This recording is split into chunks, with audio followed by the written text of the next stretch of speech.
email. Like they asked me to send them a bunch of material Yeah. from church, and I said I sent them some recordings of me leading a service and stuff. And since I didn't have any recordings of me leading like an actual service, then I just recorded myself playing to a couple worship songs, and that was as good as I could. So or could do it. So Recording on the drums. On the piano. So I would just kind of go all in one take because I didn't want to keep pausing and then playing because I just recorded with my phone. Like the actual audio was through my computer, but then the visual was just my phone camera. So I would just wave my hands in front of the camera and then give like a thumbs up as like before every take, so I can eventually find the one and line it up with the video, which is kind of funny. But So when you sent it in, it was lined up with the video? yeah. Nice. It was kind of a weird process because I didn't want to buy like a nice like I didn't want to buy speakers and like a nice set of speakers for my keyboard and try to like find my like a nice camera to buy too. Yeah. So my phone camera is just fine. Like it didn't really need to be anything extra. Right. More so the audio, I think, is they just wanted to see and hear how I just go through a song, I think. So it was fun. Was that for your new position at the church as a worship leader? Yep. So I applied to a couple places and it was just the same thing pretty much. So it was different songs for every place though, which was kind of fun because the church that I'm at now, they don't typically play like a ton of new stuff, right? It's more of like mid 2000s, probably like late 2000s. So like this brand new stuff that comes out, probably not on their radar. It'd just be a little awkward for the people that are there, in like a good way, but not like I'm complaining about it. Right. It's just a different style that they're used to. And some of the other places I applied to, they are very much like even like Res, I would say, like very like let's play this more upbeat, like almost Pentecostal gospel type stuff. Yeah. Stuff that you hear on the radio a little bit more.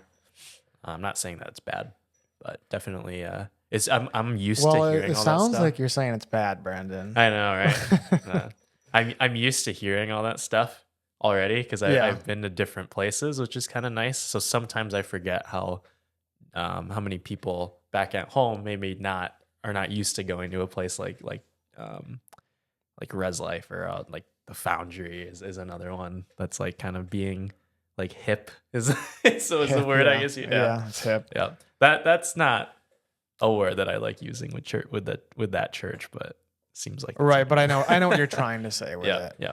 I probably shouldn't be naming these churches either, but I'll try to refrain from that.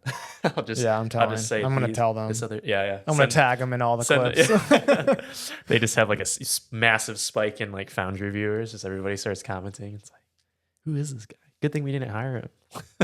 Right. So are you just playing at that church that you're at right now, or are you still kind of? So I'm worship directing, so I'm just planning out services, whatever. The sermon is that week, then I try to plan it out accordingly. Yeah. So that's the fun part. That's something that I enjoyed doing while I was interning there, because I got to work with like the staff really closely, which I think is not typical in a bigger church. I think it's kind of like just focus more on the music side of things, and then if it so happens to line up with the word or the message, then that's fine. But I enjoy working closely with like the small staff that they have there, like the two or the one lead pastor, because I think some of the other places I've seen it can kind of be like even at Res where I was volunteering, it's like the main worship pastor does his own thing. Yeah. And then the rest of the volunteers are kind of left to do their thing, or like interns, like I think Mackenzie was interning at the time. And this is when I first started playing or volunteering to play. And like even the worship leaders for like specific ministries there, like young adults and in high school, they kind of are separate from. So you're saying you like the fact that the whole team is kind of one team. Yeah. That's a huge benefit, I think, in like working in as in like an actual like whole staff sense. Right. So, It's more of like a full community. and Yeah. I think it comes with its own challenges too, like for both sides of it, Right. right? Like at a bigger church, I think it can be hard to connect individually more because there's so many people. But at this church, like, plus I've grown up there, so I know most of the people that, like, the older people that have been there for a while, Mm-hmm. and that helps. But it's definitely a lot closer knit. I feel like there are some things that that can be more personal, like when you're having conversations with people, you know. Right. I don't have to like find a group and just hang out with them, but which is good. I really enjoy it. It kind of forces me to always be aware of what people may like, accommodating for not just volunteers, but you know, kind of being more open to what people may be going through on a Sunday morning. It's like Right. not everybody wants to be there on a Sunday morning, so sometimes it's nice to, you know, kind of relate to that or just say something about it. It's like, hey, like, thanks for coming to worship with us this morning. You know, just like some of you may be going through something rough and like hear the scripture, or maybe have somebody come up and read scripture. Like it's fun. Do you feel that being at a smaller church, you have more community with the congregation as a whole as well? Um, I think so. Yeah, I definitely feel that. It's like I've never worked at a huge church. I've only volunteered at one, Right. or a couple. So it's I can't speak on like actually working at a place in terms of like staff, but in terms of like getting to know people, I feel like is a lot easier for sure at my home church, since it's like 200-300 people, and then some of the bigger places I've been to, there's between like one or two services, there's probably like 1,000 people, or Yeah. pretty close, right? Yep. Um, and yeah, definitely can feel like you can get lost sometimes. And Did you ever play in the main at Res? I did not. Nope. Oh, A couple I thought people you. mentioned like, oh, I think you'd have a lot of fun trying to play in the main, and I never got to it. So, and this was like right before I left for school too.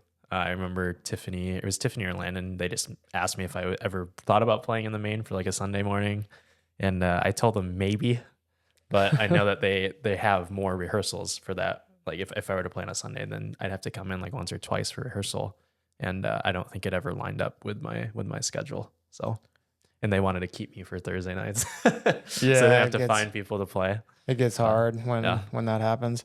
that's When fair. you're music directing, you're doing a lot of the behind the scenes type stuff, Mhm. but are you ever on stage with the band? You playing Mhm. keys, and Yep. do you ever sing? Yeah. Yep. Really? I didn't know you sang. Yeah. It's let's see.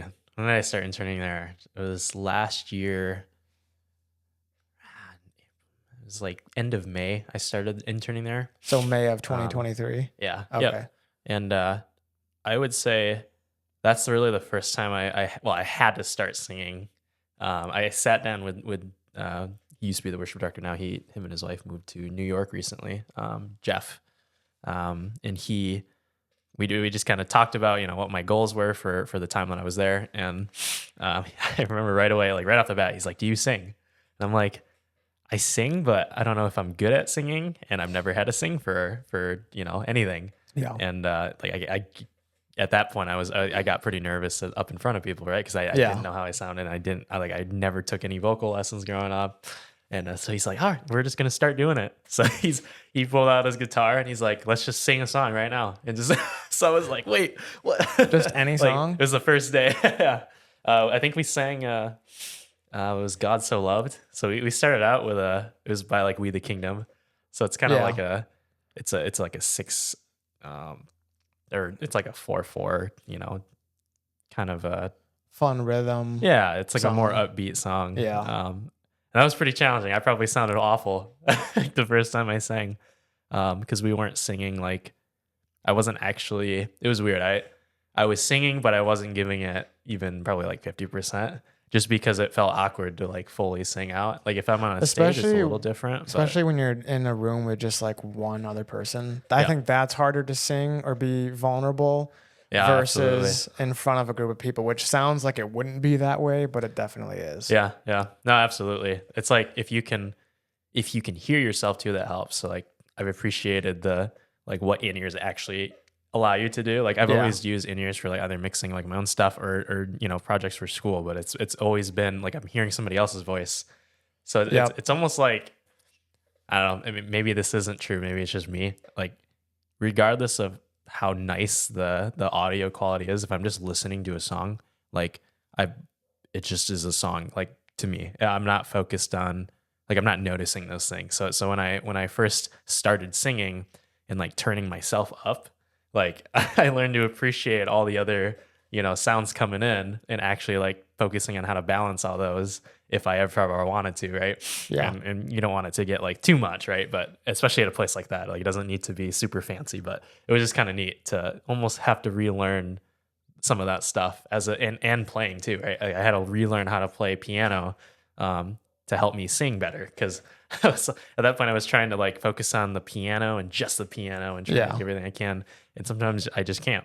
So that's just the way I am. So I'm like, I can't do everything fancy. It doesn't have to be super fancy. Like singing is how you lead. Like you can lead from an instrument, but if you're leading, if you have like a certain theme going and like you want some of the songs to match the scripture and you're kind of going in a direction and you want to repeat something, then it's a lot more focused on the vocal side of things because I think that's where most people feel connected, is through the vocals, and then the instrument is like a secondary thing to that, like adds It everything just kind of adds the works. color. Yeah, everything works together, because you can definitely tell like who's playing an instrument even if you can't hear who's playing it, right? Yeah. It's just like I can tell if like you're playing bass. I can tell if Aiden's playing keys, You and mean without seeing? yeah, without seeing. And I think most Really? You've memorized my style. memorize your style. Yeah, all the wrong notes that you've ever played, written them down.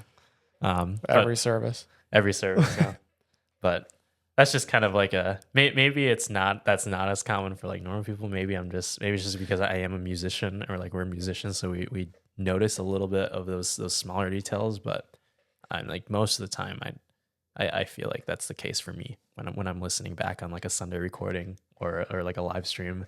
Like I'll try to really be like nitpicky on like not necessarily like my singing anymore. It's more of like how is like the flow of the service going? Like, but did I have like an awkward greet, or did I have, did I not word this nicely, or what can I do to make it feel more like, not like, maybe not rehearsed is like a good word to use, but like more inviting or like more open. Um, I know Jeff really told me to focus on that whenever I started doing that on my own. Like if I had to do that on my own someday, if that was my job, he's like, you really want to be involved, as involved as you can with the church, right? But then try to accommodate for people. Like, I guess I like to spew off topic a lot, but like I enjoy working with volunteers, especially for like leading rehearsals, because everybody plays differently and everybody has a different way of communicating with each other. Yeah. And that's been really helpful for me, especially when volunteering for like a robotics team, like with a bunch of friends, right? Like it's focused on, I've had to like switch my brain on and off to, accommodate for kids, but then also, try to have that same like mindset, with an adult group, right? Yeah. But it can be a little bit more, like I can rely on those people a little bit more. But it's just kind of forced me to be open-minded on like what's going on, and try to be like hyper aware. I always joke around saying like this time of year is probably my most productive time of year once robotics starts, because I always try to keep myself on like busy and like on my toes. So if that makes sense. But Wait, what do you mean it's the most productive? I mean, I get that you're probably more productive with robotics because it's robotics season, but yeah, how does maybe that make you more productive in the other areas of your life? yeah, maybe it's not. Maybe it's a combination of the word productive and like hyper aware is like another good one to use. So like it kind of like it puts me in a good mindset to just kind of constantly be aware of what's going on. Could it be because it's like you're so busy with robotics, it's like none of this time can be wasted? Probably, yeah, because we get a limited time with the kids to design a robot, and then there's a bunch of other things that go with it too. So it's like, how do we make the most of each meeting? It kind of translates probably over to rehearsals. Like, how do we make the most of this time, this one day we get to meet? Right. And that's something I feel like obviously people will, like anybody that does what I do, like in my shoes, like that's something that they continue to work on like throughout their time at a church, I guess. Like as you get to know people, you kind of figure out how to um you just kind of have to step into it sometimes. This is like, oh, I could have done this better. Like maybe I'll prepare this in advance more for next rehearsal, or Yeah. I'll have in mind like how I kind of want to go through this song a little bit differently. But yeah, it's fun. So how long does it take to make a robot in? Oh yeah, jump into robotics. We so every year, sometimes I forget the start date when they release the new game every year. I should memorize this by now, but me Yeah, you helping really out with the should. team, right? Come on, Um, Brandon. in September, they release a new game, and the field is the same every year. So like, it's a it's a 6x6 grid, and each tile, they're like those foam tiles, and each tile is like, I think it's 2 feet by 2 feet, um, in dimensions, and then there's like a plexiglass border that goes around the field that's like a foot high. Yep. So that stays the same every year, and then each game is different. So they'll have like different like things that you have to do in order to complete tasks for points. So like last year was, they had like the main thing that you scored on was like this backdrop, like on one side of the field, and so you're split up into two teams. There's red and blue team, and there's two alliances per team. So there's two robots competing against two robots at all times, and it's all randomized. It's never a free for all where there's like 6 robots. No. It's well, yeah, it's never like everyone against everyone type deal, and it's not battle bots. We get asked a lot of those like battle bots questions, like, oh, do you guys like destroy other robots? Like, can you tip other robots over? And it's like, no, it's like that would be fun, but it's more of like completing tasks for points, and then every school has some sort of robotics team. It seems like you don't have to be affiliated with a school to have like to compete in this program. There's a ton of different robotics programs out there. This one's the biggest one for middle school in Michigan. There's like 700 teams. I think there's probably more than 700 this year because they keep growing. Yeah. But yeah, we have 7 weeks to build, design, or design, build, and then program a robot to compete at whatever regionals, districts, if we make it to states, competitions after those 7 weeks. So you can kind of pick and choose which ones you want to go to. Yeah. So yeah, then there's so much more to it than just like the thing that moves on the field, right? Right. Which is what I kind of like about this program is you can't really win by yourself. You have to actually work with like Different brains. Yeah. Everyone has to work together collectively, and that's the fun side, especially mentoring, getting to mentor middle schoolers. They're way smarter than I think people give them credit for, and we have, we really try to pick good students that we think would, can at least listen for more than like a couple of seconds, Yeah, right? for sure.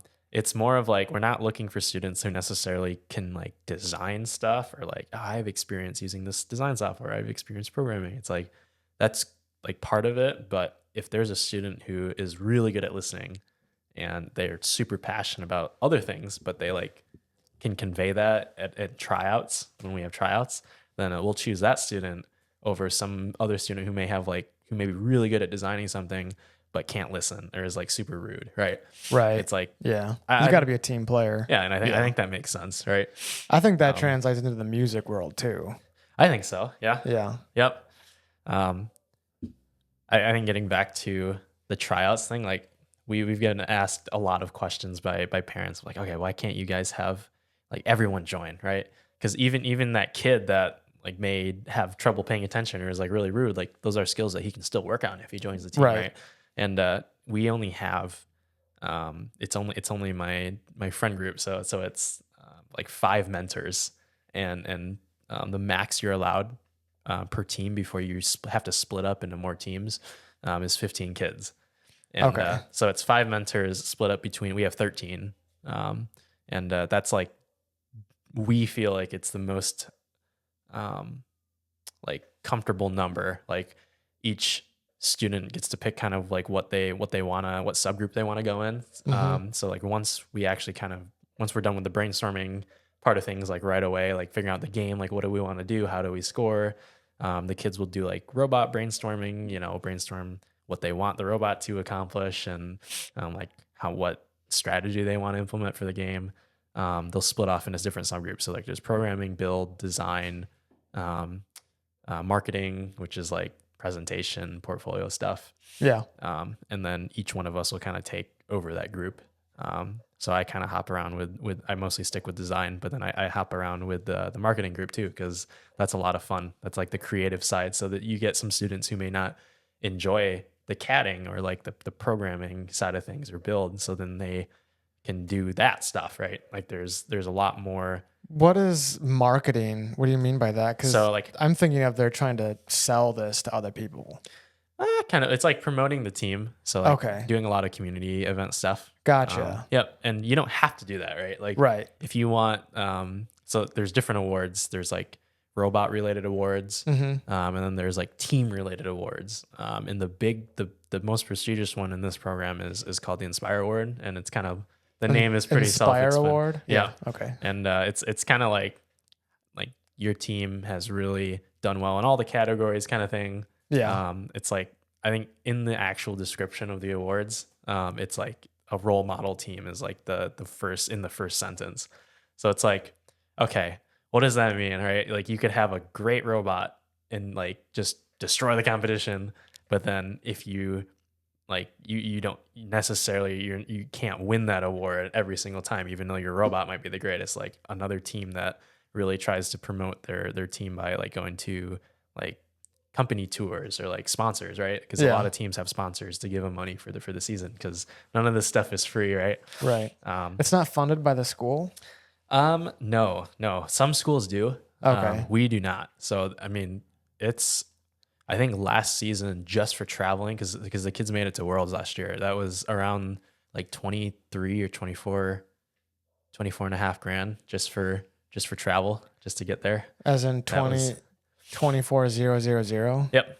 Wow. And that's a lot. Yep. And that's crazy. That was not including food. So that was hotel. That was everything else though. That was hotels. Like we had to figure out modes of transportation to get like around in Houston. It was in Houston, which was Houston's fun, but they had to experience Houston for the first time. So most of them grew up here in Zealand. So, but yeah, it was like 24 and a half grand, I think. If I remember correctly, just for like travel and hotels and everything else.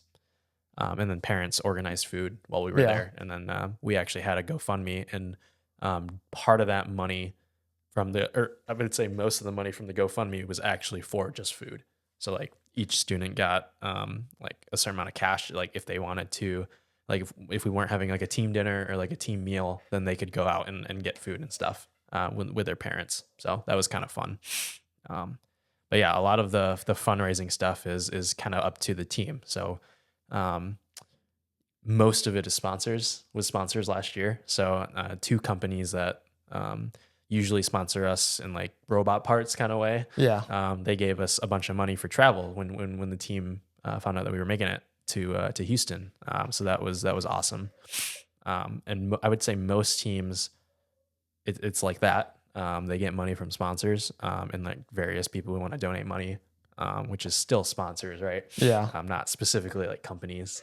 And then some teams do like different fundraisers, like Hungry Howie's is a popular one and around in Zealand. Like I don't know, Chipotle, like any restaurant fundraiser, nice. right? Yeah. And the GoFundMe was just a simple idea that one of the parents had. It's like any money you can get, right? Yeah. It doesn't have to just go to travel. But yeah, that was the travel cost side of it last year was the big one. But anyways, going back to where do we kind of veer off from? I was talking about like the actual season. So the original question that got us into robotics is how long does it take to make a robot? Yep. And then you were talking about marketing team. Oh yeah, different subgroups. Yeah, different subgroups. And then you asked about marketing. So I think the biggest thing with the robotics program, and it's like this one specifically is like promoting the program. So last year, the only reason they made it to Worlds was they won that Inspire Award at the state level, which got them a slot. And I think they were only accepting like in Michigan out of like the 700 plus teams, it was like 12 slots that allotted you to go to Houston. Yeah. And so to get like in one of those slots was like a huge achievement for them. But most of it is promoting the actual program. So like once we got there, we kind of got a feel for like what the competition is like at the top level. Yeah. Like the students still wanted to try to go for that award still at Worlds, right? Yeah. And if you win the award at the state level, that allows you to get to Worlds. You have the right to compete for it and actually like try like present. They presented like some presentation, and then they had a portfolio that they made throughout the season. You can do all that. Like if you didn't win it at the state level, then you weren't allowed to partake for that award. Yeah. Which makes sense. And so it was like the best of the best. And a lot of those teams that like made it to the finals for that award, a lot of them like started their own teams. And it's hard to do at the middle school level because like limited resources, right? It's not even, I would say it's mostly not even a resource thing, like money thing. It's people who can actually like coach a team or like, Yeah. because like you can't just, it's really hard for somebody to step into like this program without having a couple years of, or even like a year of experience already. So like Right. my buddies and I, we did that all throughout throughout high school, right? So we had like 5+ years just of that program experience. So you were doing robotics in high school Mhm. yourself? Yep, same program, just at the high school level. Okay. Were you one of the students in that, or were you always just a mentor? Yep, You just, one of the students. Yep, and so like coming back to mentor, we had a huge advantage because we knew what the actual like program was. yeah. And like you can be the best engineer ever, and like I'm not an engineer, but you can be the best engineer ever and not know how to teach. So like That's true. it can go both ways, and that's a lot of fun because it's challenging for who's ever like coaching or mentoring too. Like you're learning right alongside the kids. And like the one of the best teams in Michigan, our sister team technically. They're the other Zeeland middle school. Zeeland has two middle schools, Cityside and Creekside. The coach of that team, he's an actual like teacher at that school, and he's helped mentor the team in high school when we were in the high school team, like a couple years ago. Mhm. But him and his brother actually, so his brother works at a company. He's an engineer at some company in Zeeland, Holland, and the two of them run that team. And it's the same thing, right? Like he has a lot more like teaching experience, so he's really good at connecting with the kids, and you know, laying the foot down when he needs to. But then he has his brother who's also good at the like very specific like robotics stuff. Yeah. Not saying that you don't have to be an engineer to be really good at that stuff too, which is kind of cool as well. Like Right. I'm not an engineer. Like all my friends went to school for But that. could what you're doing translate into you becoming a good engineer? Absolutely. Yeah. I mean, like that's not on my radar anytime soon, but like part of the fun thing about robotics specifically is like the skills that you learn, like it's not just necessarily for engineering. Like I think engineering is a lot of problem solving. Well, yeah, mostly, right? programming in CAD is. Yep, that's very specific, right? Like Yeah. so they get some of the actual like robot related, like mechanical stuff, like programming stuff. So like Yeah. software and mechanical. So they get that experience, which is still a big part of engineering, regardless of what you're doing.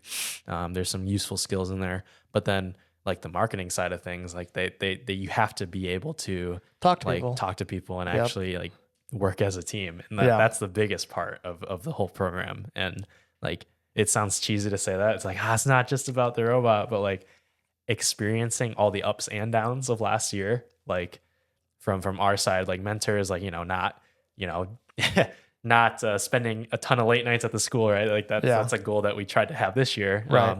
And there were other things too, like how we like didn't plan out some things very well. It's just like we're just gonna kind of wing it today, and like sometimes after each some of our meetings, we're like, wow, we really didn't accomplish as much as we wanted to because we didn't have a game plan. Like us mentors didn't have a game plan going in. Yeah. So it's like being able to admit that to like as a group after the season, and still say like, hey, these are some things that, we're going to try to hold each other accountable for. Like that's huge. And I think that's like that's one step in becoming more of a successful like team consistently. It's just like better experience for the kids, but also better experience for us. Right. So, because this is all still volunteer stuff. Um, like Chase, he's the coach of the actual team.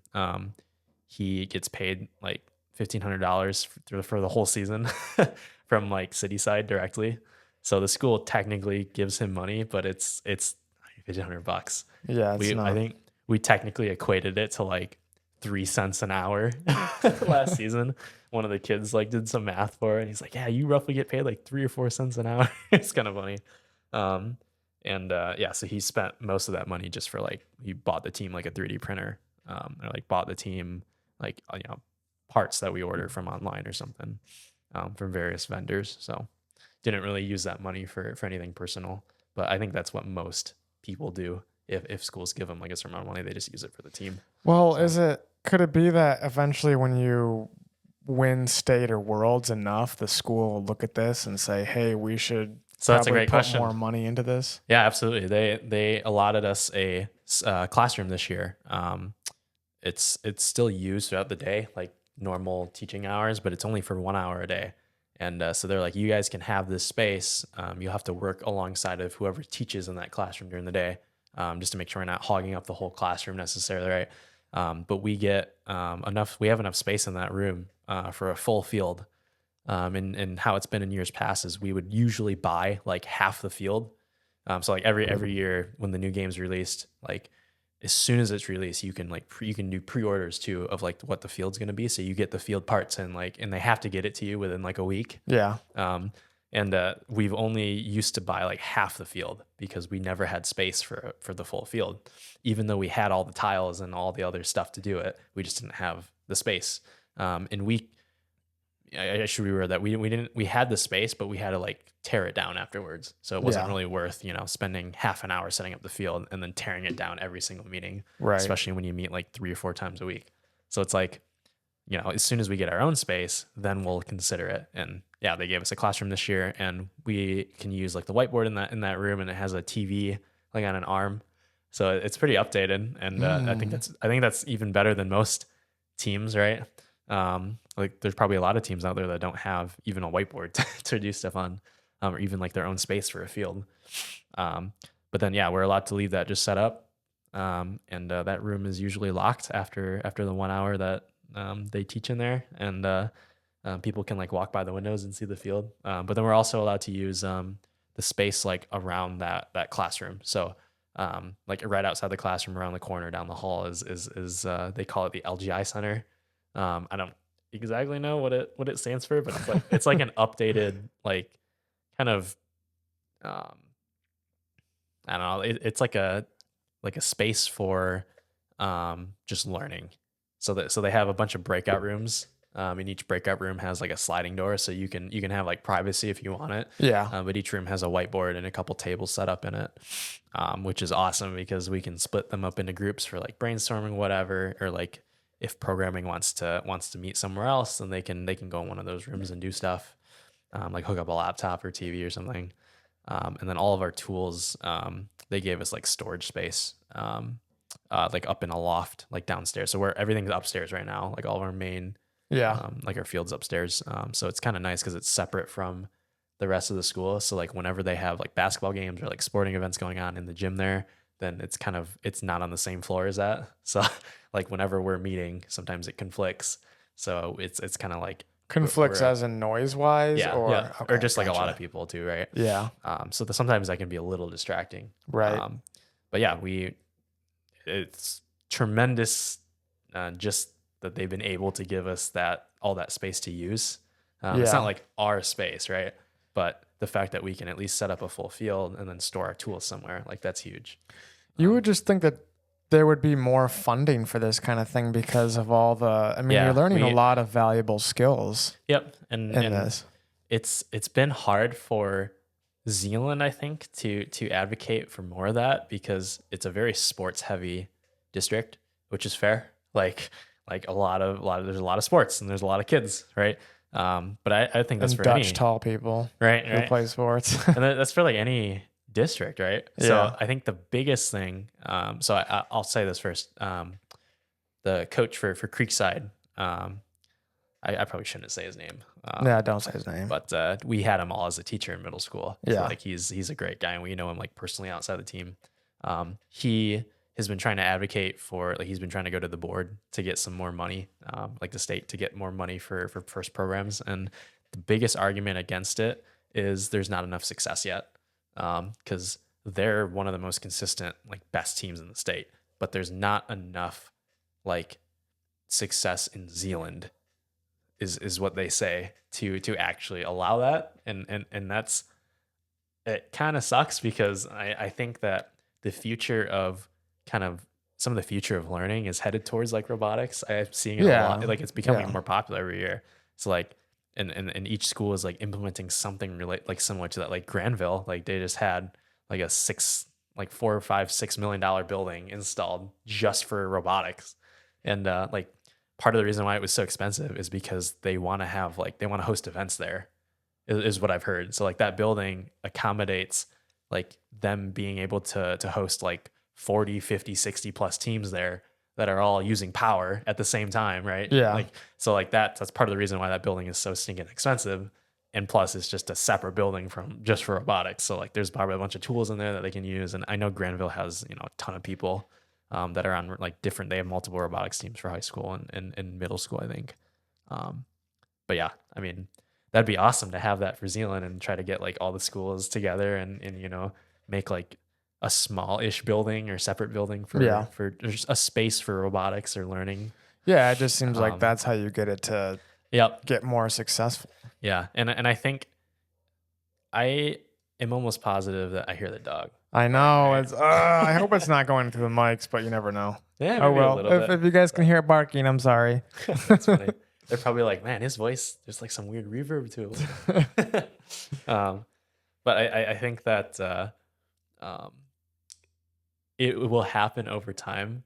It's just, it's going to take a little bit of time. Yeah, for Zealand it's to just do not that. there yet. No, Yeah. not yet.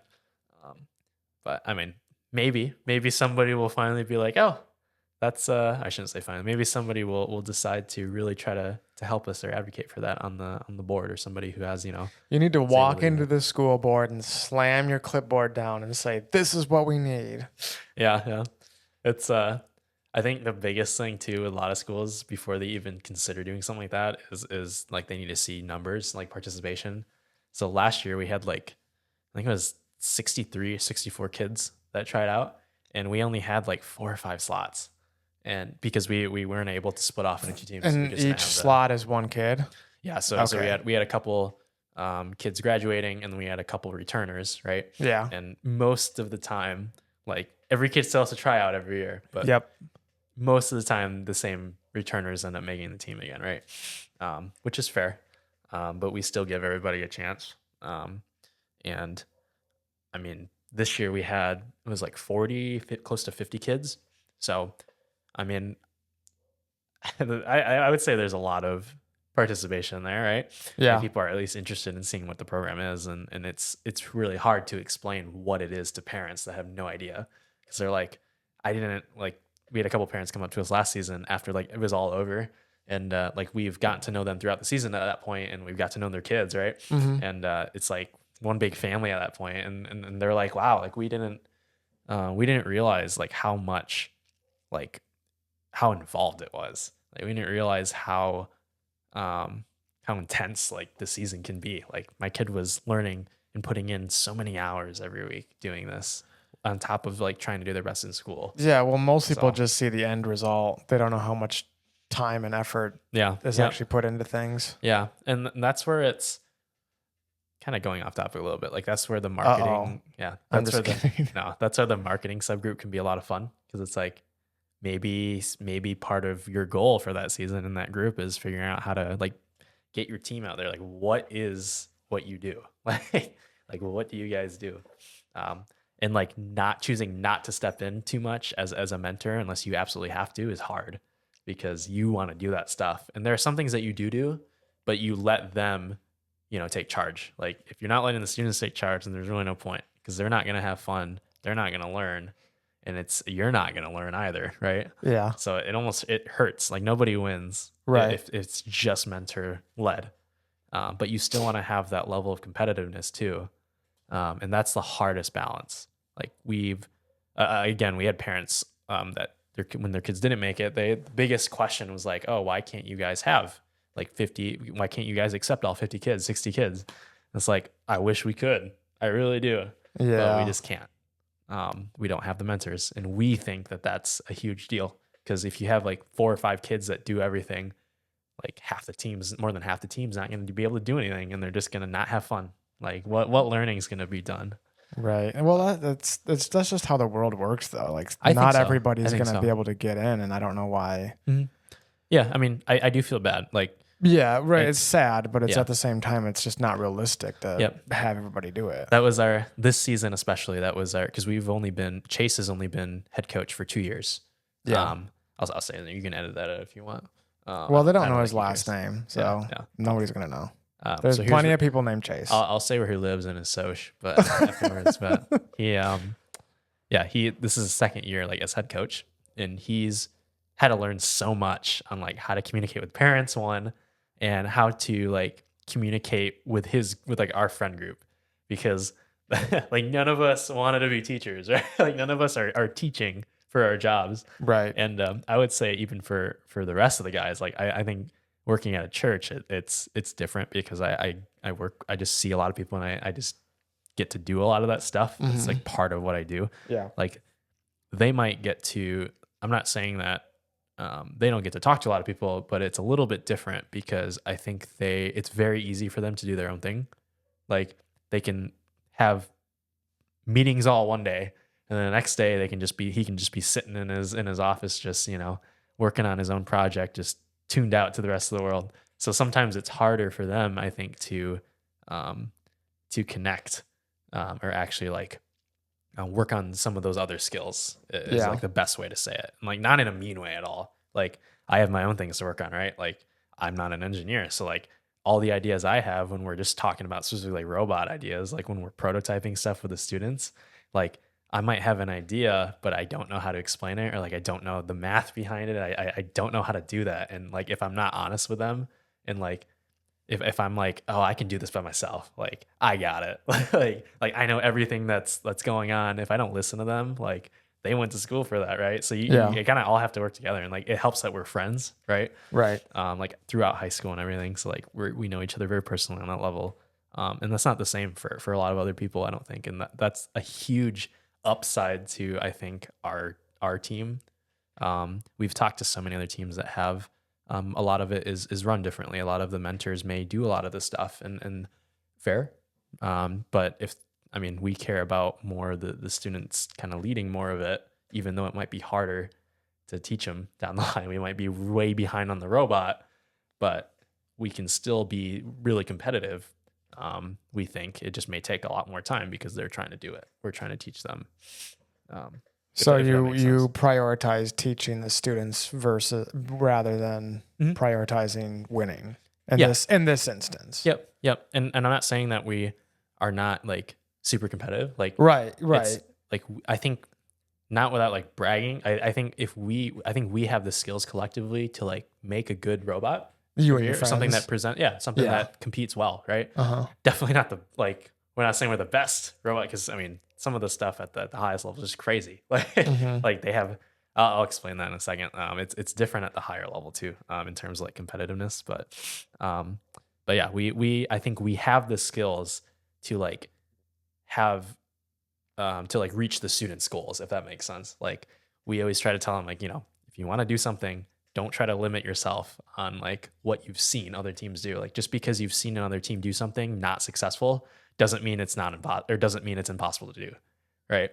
But you also have to be like, teach them some of the real world. Like, okay, realistic doesn't necessarily mean don't go with an idea. Realistic may mean how are you going to spend your time?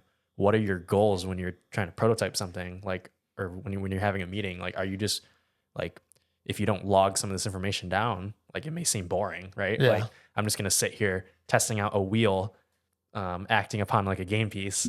if I'm trying to pick what wheel we want, there could be like 10 different wheels that we want and all our different shapes and sizes and stuff, and like what kind of rubber are on the wheel. I'm being really specific here, but like if they're not logging all the information down on like what they see, the next meeting they could waste like 30 minutes trying to do the same thing they did the other meeting. So it's like stuff like that, right? Yeah. Like trying to prioritize their time and you know, what are you capable of, right? Like how are you guys, like you're middle schoolers, right? So like you probably have a lot more to learn than what we do sometimes, right? Yeah. So like you have to work together at that area too. Like if you want to aim high, that's awesome. Go for it. Yep. But like we'll try to help you reach your goal as best as we can.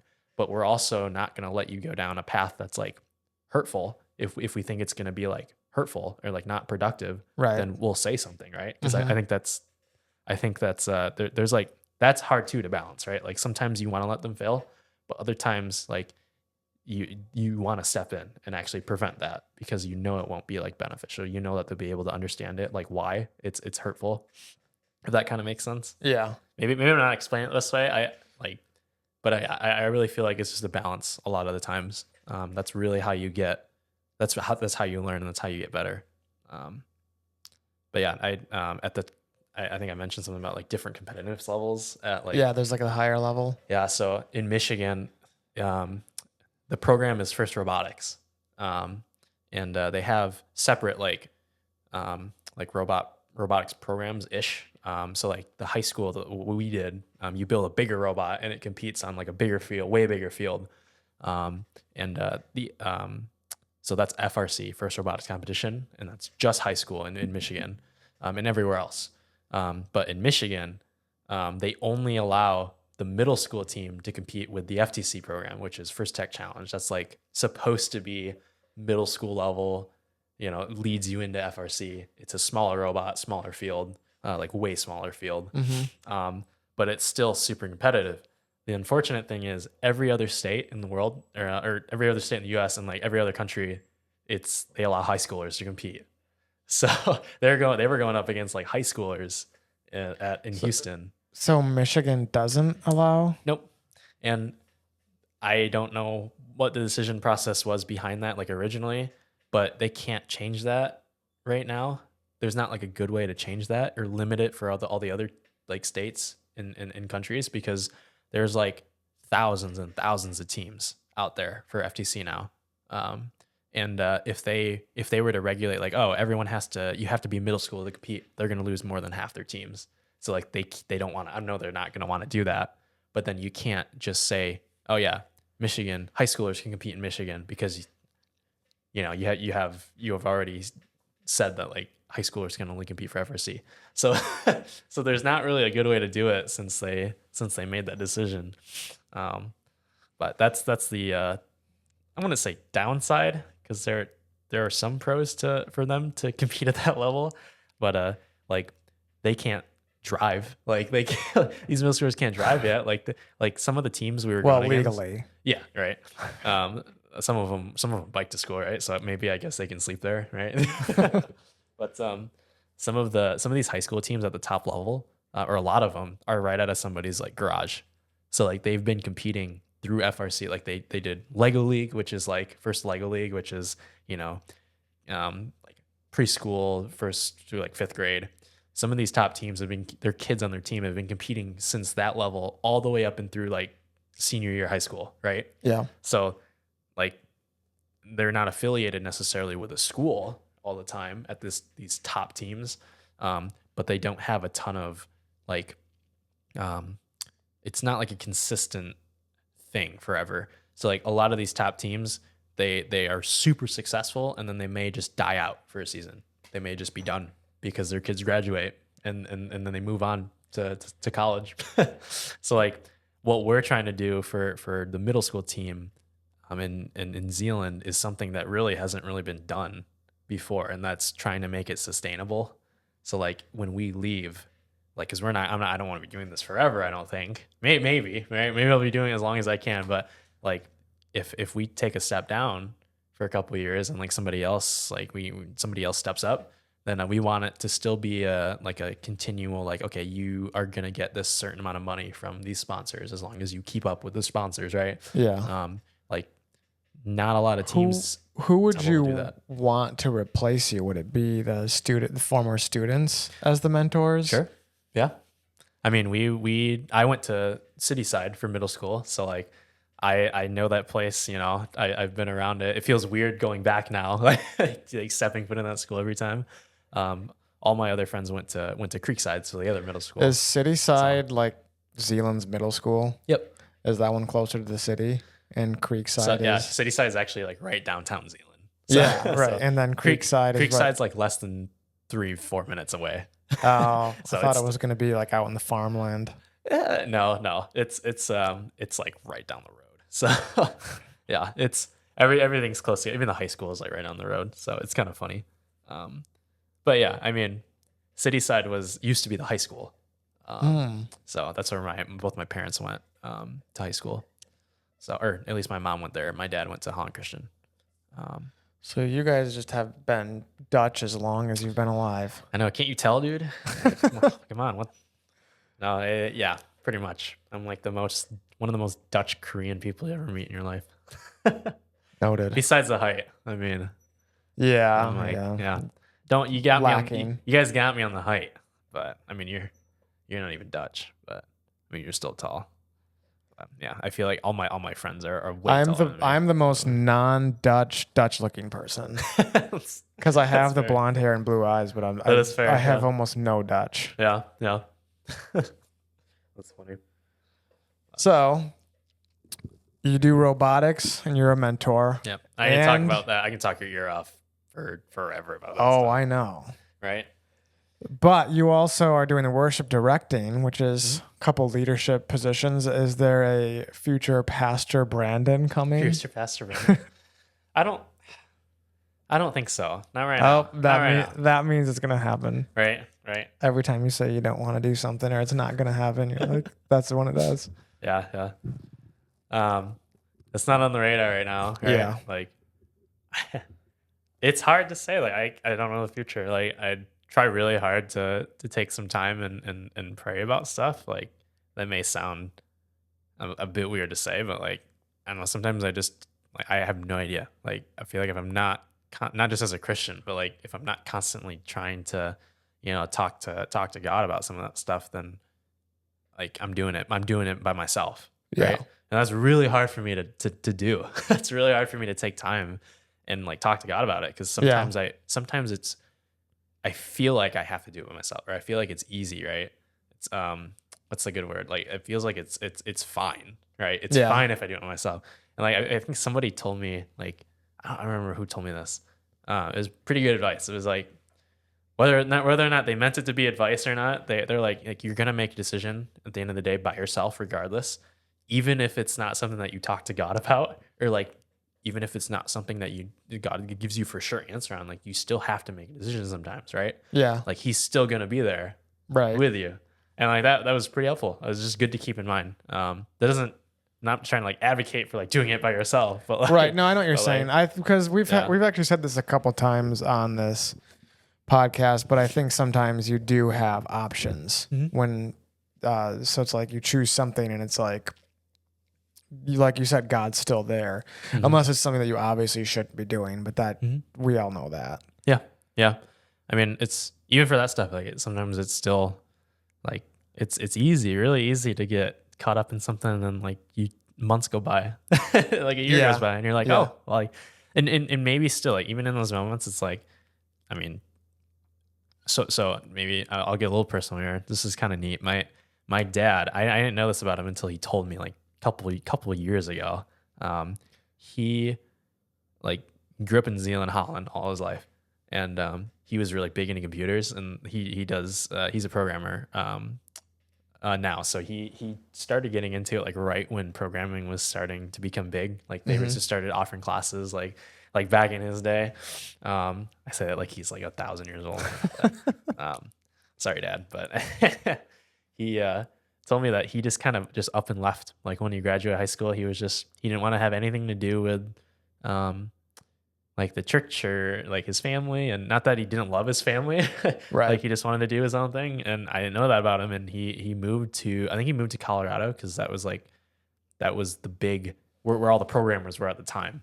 And his plan was to try to go to school in Colorado and get a job, get a job there, and like as a programmer. And he found out very quickly that that wasn't his path.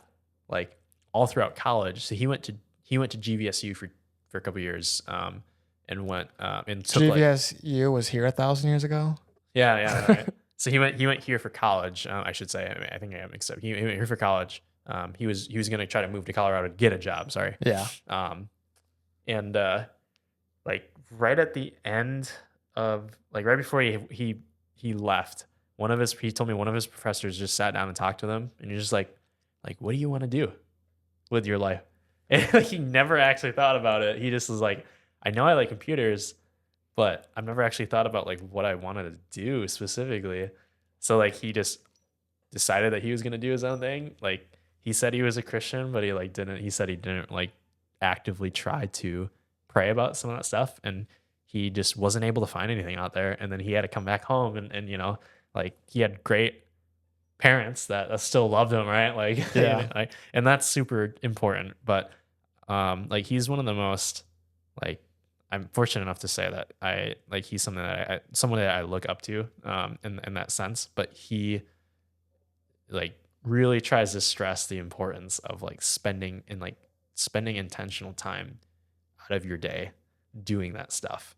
Like in it, you don't have to have like a specific goal in mind. Like Right. you don't have to feel like you're gonna gain so much wisdom or you're gonna gain so much biblical knowledge all the time. It's just read stuff or like just pray. Yeah. You don't have to like pray it a certain way either. Like Yeah, it doesn't have to. I mean, yeah, it doesn't have to be a big deal. mm-hmm. And like I know very little about like any theology stuff, right? And like part of my I know, right? But you're reformed. I know, right? But like I felt like that was a huge like downside to like me personally, like when I was applying to different churches, like even not even in that sense, like if I wanted to step into like worship leading or like just worship in general, somebody who like leads a group of people, right? Yeah. In worship, like Mm-hmm. sometimes I felt underqualified to even like do that. And I mean there's been a lot of things that have helped me think about that stuff and like to get me to a point where I'm like okay with that like that's fine. Like I'm not gonna just say that's it. Like I'm not gonna, I'll always try to be, gaining knowledge or like wisdom where I can from like people like that are, pastors or like spend their whole life, devoted to this like teaching stuff, right? Right. But like the cool thing is about like worship leading, even like with anything involved with the church, like whether it's volunteer or whether you work there, I think that like because I'm trying to quote the book that I got this from a little bit. I read a book called The Worship Pastor by Zach Hicks. It was recommended to me by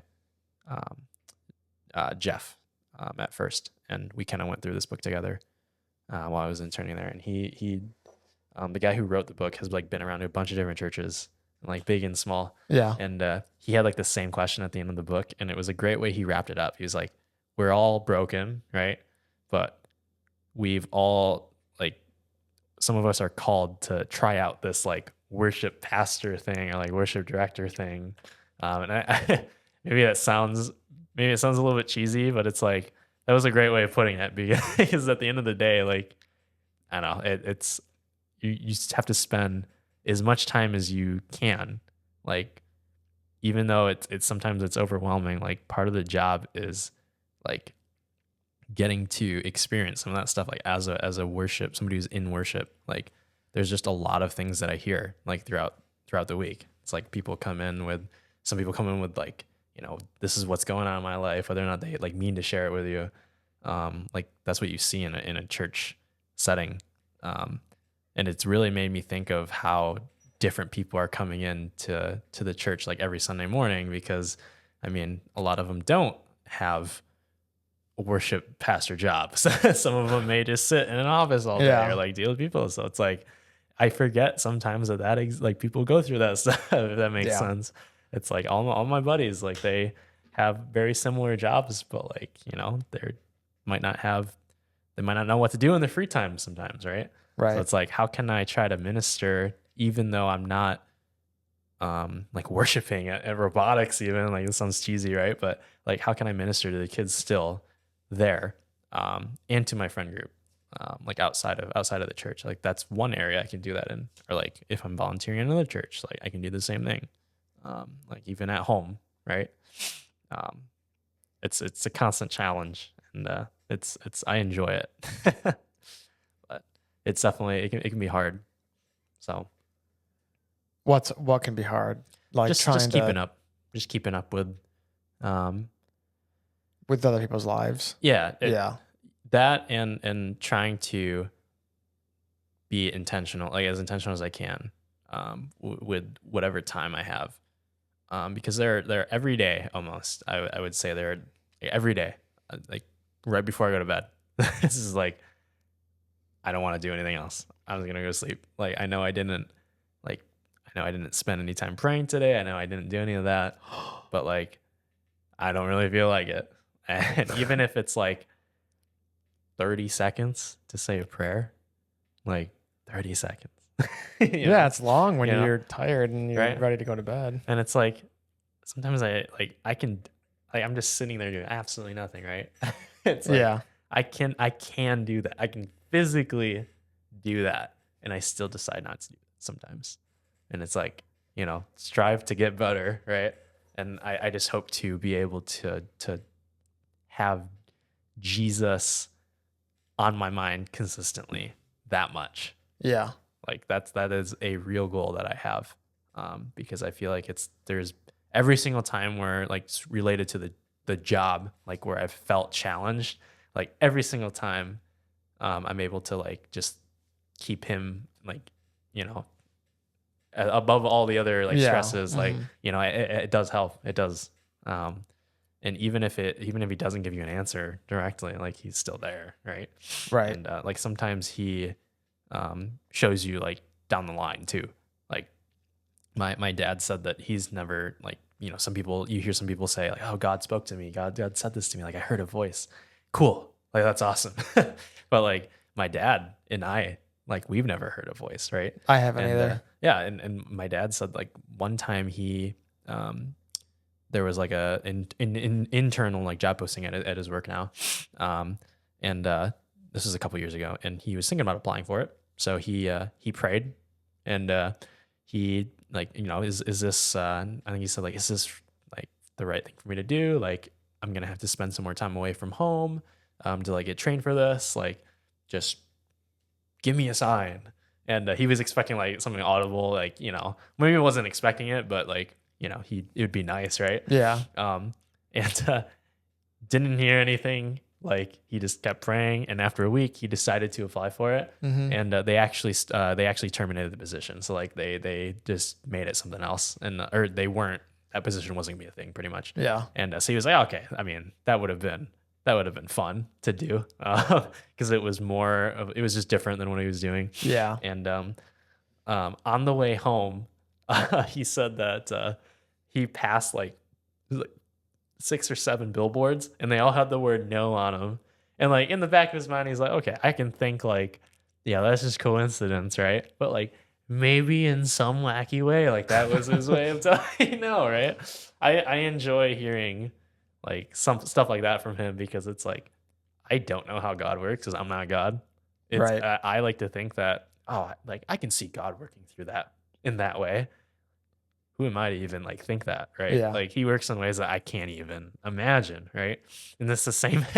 This is maybe this is not a good way to say it. Like, it's the same for like the devil, right? Like, he works in ways that I can't, right? Yeah, But it's true. it's both ways. Like, well, because it does say that he comes disguised as an angel of light. So it is, they can, right? I don't want to say it the wrong thing either, but they can work similarly. Yeah. Words are fun, right? Yeah. It's like in your head, you like understand what you're in your head, but you like can't put it to words. It's like, what? That doesn't even make sense. Yeah. Well, because I don't want to say that God and the devil are on the same level. Yeah. Right? No, I get Which you is there. not what I'm Yeah. saying, but Yep. the ways that they work, it sometimes can both be confusing. But yeah, I enjoy hearing stuff like that from him. He's always like, he's not like telling me, like challenging me necessarily. He just like tells me that stuff, like when we're just talking randomly, and like I take that like that impacts me a lot. It's like it just sticks with me, you know. It's like he said one time he was just reading the Bible, and he I was shoot it was oh yeah, it was Moses like parting the Red Sea, right? And he just reread that just because, and he asked me to think about, he's like, just out of the blue, just random conversation, he's like, you know, you're involved with like you listen to a lot of worship songs, and like Yeah. you're very musical. He's like, do you ever really believe like if there's lyrics in a song that say like it refers to like the earth is like God's, right? So the water is like living, like the air is like breathing, right? Like he's like, what do you think about that kind of stuff? And I was like I didn't really put much thought into it, honestly. And he's like, well, he's like, the reason why I asked is I'm just like just was reading like Moses part of the Red Sea, and he's like it talks about like in the Bible, like or when David was like singing and like praising God, like some of his lyrics, and they were like the water even like fears him. Like when Jesus told the water to be still, he's like, Yeah. the water like listened to him. So like, can you take that as like the water listens, like it's alive, right? See, it's just a random question that he had, that he had for me. And what was your was, answer? Is water alive? I said sure. I said Sure. water can be alive. Maybe I can't understand it, but sure. Well, does it? No, it doesn't breathe. I don't think it breathes. I was gonna say technically you could make an argument that it does eat, because it does. You know, like Bunch of like stuff. people get swallowed up in water all the time. Yeah. Oh, you're going down that route. Yeah. Well, not. Yeah. Yeah, I am. Me trying to get scientific, even though I know nothing really. Caleb was like, "Oh yeah, well, people drown, so like, water eats people." Well, I said a case could be made. That's funny. But funny. it doesn't breathe. So Yeah. That's funny though. well, great. We were due for an awkward silence. Yeah. We just ponder what we talked about. No dog barking, so no dog barking. That's true. So that was a long answer to you're probably not going to be a pastor anytime soon. Absolutely. Yeah. I ramble so many times. Just get off topic. But that's what makes you Brandon. Right? It's like, dude, just answer the stinking question. Yes or no. Like, do you think you're going to be pastor? Not right now, no. Not at this point. Well, the long answers make for good podcasting. It gets into the in-depth questions. That's what's so. So it's like funny, you look back and you're like, well, this was actually the question I asked you, and we ended on like, does Bigfoot exist? That is a good question. Do you think Bigfoot exists? What's your... I don't think so. I think that it's like something demonic if it does exist. Maybe, yeah. Maybe that's the whole just... argument of aliens too. I've heard that. I think, yeah. I mean, because who is it? Is it Ezekiel who sees the big wheel with all the eyes in the sky or whatever? Yeah, I can't remember if that's Ezekiel. Whatever angel it was supposed to be. Yeah, and people have equated that to. I just picked my nose on camera or scratched my nose. Oops. Yeah. You're gonna edit that in. You're just gonna be like, yeah, like. People have equated the angel with all the eyes, like the wheel, as like a UFO. Oh, that's fair. So I don't know. There's been arguments made that aliens and stuff is like the spiritual making itself being able to be seen. Yeah, I mean, I think nowadays, like, people have a harder time. I would say, yeah, especially with like all the technology going around, like I think it's easier to pretend that stuff doesn't exist. Like the spiritual side of things isn't real. It's yeah. Like you want to be able to physically see this stuff. It like kind of goes back to like, I've never heard a voice of God or like the voice of God, like speaking to me. Right. Right. Like, that doesn't mean he's not real. Right. But like, I used to think that that's the only way I can know for sure is if he actually talks to me and says something to me. And he's like, nope, like I'm going to make a decision. Right. But he might not show me those things until like later, like down the line. Yeah. But yeah, maybe. I mean, maybe Bigfoot is also just some random creature out there that only lives in like a remote area where all these rumors stem from. Yeah, It's that we've never found. It's actually some random dude, just super tall, some weird genetics, is like all hair, you know.